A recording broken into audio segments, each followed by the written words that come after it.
Banyak umat Islam yang punya Al-Quran, tapi kita tengok berapa banyak umat Islam yang cuma membaca Al-Quran. Maka saya sampaikan kepada kawan-kawan lembaga wakaf Al-Quran. Kalau menurut hemat saya, sependek yang saya tahu, untuk di Pekanbaru ini rasanya tidak cocok untuk bagi-bagi Al-Quran. Kenapa? Dah banyak dah Al-Quran di masjid-masjid musola, tak terbaca. Bahkan hitamnya Al-Quran itu bukan karena dibaca, tapi Al-Quran itu hitamnya karena debu.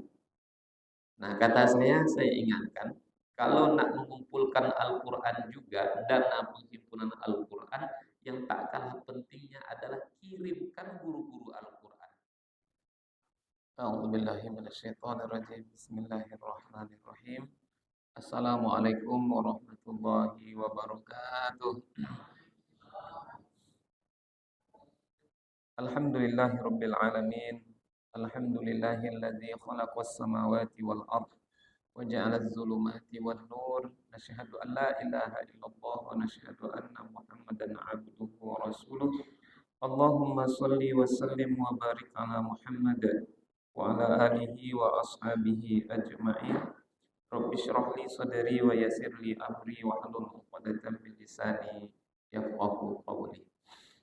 Bapak Ibu jamaah salat zuhur yang kami muliakan, kami doakan semoga kita semua senantiasa dalam keadaan sehat walafiat. Allah beri kita rezeki yang penuh berkah melimpah ruah, dan kemudian semoga Allah kokohkan iman istiqomah kita sampai nanti kita semua kembali menghadap Allah Subhanahu wa taala. Amin ya rabbal alamin. Bapak Ibu dan kami muliakan, pada kesempatan nan mulia ini belajar kita dari satu ayat Al-Quran yang terdapat dalam surat Al-Furqan ayat 30. Allah Subhanahu wa taala berfirman, "Wa qala ar-rasulu ya rabbi inna qaumi ittakhadhu hadzal qur'ana mahjura." Dan Rasulullah sallallahu alaihi wasallam berkata, dalam hal ini Rasul berdoa. Apa doa Rasulullah? Ya Rabbi, wahai Tuhanku, inna qaumi, sesungguhnya kaumku, ittakhadhu hadzal qur'ana mahjura. Kaumku telah menjadikan Al-Qur'an sebagai sesuatu yang diabaikan, wahai Rabbku. Wahai Rabb, wahai ya Allah, sesungguhnya kaumku telah menjadikan Al-Qur'an sebagai sesuatu yang diabaikan, yang diacuhkan. Nabi mengadu kepada Allah Subhanahu wa taala. Siapa yang dikadukan oleh Rasul, yaitu orang-orang yang mengabaikan Al-Qur'an. Maka Bapak Ibu dimuliakan Allah, siapa saja yang termasuk dalam kelompok pengabai Al-Qur'an? Kalau kita baca kitab-kitab tafsir ada 4. Dan mudah-mudahan kita tidak ada dari yang 4 itu. Siapa dianya Bapak Ibu yang dimuliakan Allah? Yang pertama, yang termasuk dalam kelompok orang-orang yang mengabaikan Al-Quran adalah yaitu orang-orang yang tidak mau mendengarkan Al-Quran. Bahkan ketika dia mendapati ada orang yang hendak mendengarkan Al-Quran, dibuatnya sesuatu yang membuat orang lari dari mendengarkan Al-Quran. Ada ayat Al-Quran dibacakan, lalu dia membuat sesuatu yang membuat orang yang tadinya mau mendengarkan Al-Quran tak jadi dia mendengarkan Al-Quran. Kalau kita bahas lebih jauh nih Bapak Ibu dimuliakan Allah, dalam majelis ilmu ada kawan fokus nak mendengarkan majelis ilmu, dibawanya motor. Itu gambaran lebih jauh. Dia tak ingin agar orang mendapatkan ilmu.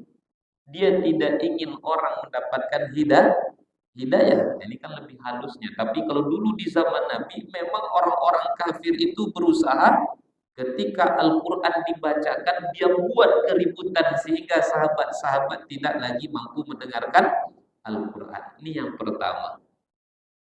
Yang kedua, orang-orang yang termasuk ke dalam kelompok yang mengabaikan Al-Quran siapa? Yaitu orang-orang yang tidak mau membaca dan menghafal Al-Quran. Tidak mau membaca dan menghafal Al-Quran. Al-Quran dalam bahasa Arab dimakna tala. Tala itu artinya sesuatu yang dibaca. Quran artinya bacaan. Maka kadang-kadang kita dapati Bapak Ibu dimuliakan Allah, ada orang banyak Al-Quran di rumahnya. Di ruang tamu ada satu, di almarinya ada satu, di ventilasinya ada satu, nanti di kamar pun ada satu lagi. Kenapa Bapak taruh Al-Quran di ventilasi ini Pak? Supaya setan tak masuk katanya. Supaya setan tak masuk. Dia lupa jin setan itu bahkan bisa menghafal Al-Quran. Lebih baik kadang-kadang bacaannya Al-Qurannya daripada kita. Bapak Ibu dimuliakan Allah. Saya tidak pandai meruqyah. Tapi banyak orang nelpon, Ustaz tolong ruqyah anak saya, tolong Ustaz, tolong Ustaz. Bapak Ibu dimuliakan Allah. Akhirnya dengan segala keterbatasan yang ada, kita coba baca buku-buku tentang teori-teori bagaimana cara meruqyah. Singkat cerita, kita bacakan Al-Quran Bapak Ibu dimuliakan Allah. Ujung-ujungnya salah kita harokatnya diperbaikinya. Lupa kita ayatnya disambungnya, izin. Setan itu hafal juga Al-Quran. Lalu kenapa Pak Hukum dia kira setan tak akan bisa masuk ke dalam rumahnya? Nih, makanya Bapak Ibu dimuliakan Allah. Banyak umat Islam yang punya Al-Quran, tapi kita tengok berapa banyak umat Islam yang cuma membaca Al-Quran. Maka saya sampaikan kepada kawan-kawan lembaga wakaf Al-Quran. Kalau menurut hemat saya, sependek yang saya tahu, untuk di Pekanbaru ini rasanya tidak cocok untuk bagi-bagi Al-Quran. Kenapa? Dah banyak dah Al-Quran di masjid-masjid musola, tak terbaca.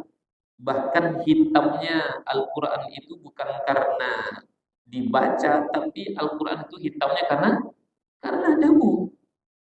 Nah, kata saya ingatkan, kalau nak mengumpulkan Al-Quran juga, dana penghimpunan Al-Quran, yang tak kalah pentingnya adalah kirimkan guru-guru Al-Quran.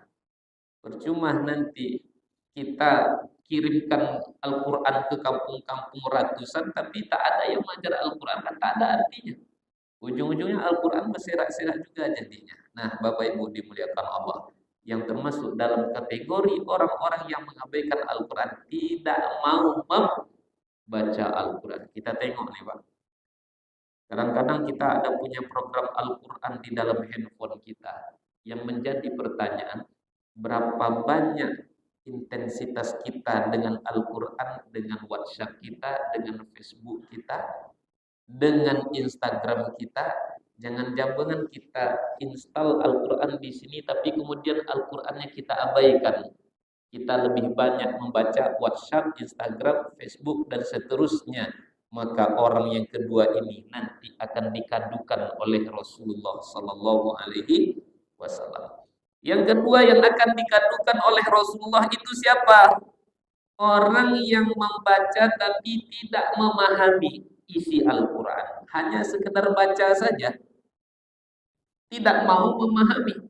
Padahal Al-Quran itu adalah tuntunan bagaimana kita akan memahami, mengamalkan Al-Quran kalau kita sendiri tidak paham akan apa yang kita baca. Bahkan kadang-kadang Bapak Ibu dimuliakan Allah, baca Al-Quran tak diperdulikan bagaimana membacanya dengan baik dan benar. Asal-asal baca aja kadang-kadang.